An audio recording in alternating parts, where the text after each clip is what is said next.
Gagawa naman tayo ngayon ng ampaw or puffed rice. Una ay gagamit lang tayo ng 1 1/2 cup of rice. Hugasan lang natin ito tsaka steam natin ng 20 minutes. At kapag naluto na hangguin na natin, at ilagay natin dito sa Nego basket. Ibilad natin ito ng 2 araw. At kung ganito na, ay ready na itong eprito. Maglagay lang tayo ng kaunting pinatuyong kanin dito sa strainer at ilagay natin ito sa mainit na mantika.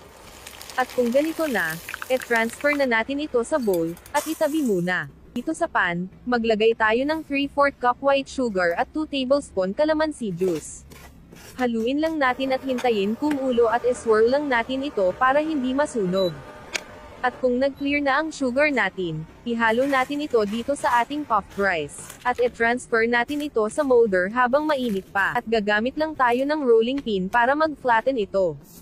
Maglagay din ako dito na peanut at i-cut lang natin ito ng pa-square. At ito na ang ating napakasarap ng ampaw or puffed rice. At maraming salamat po sa panonood.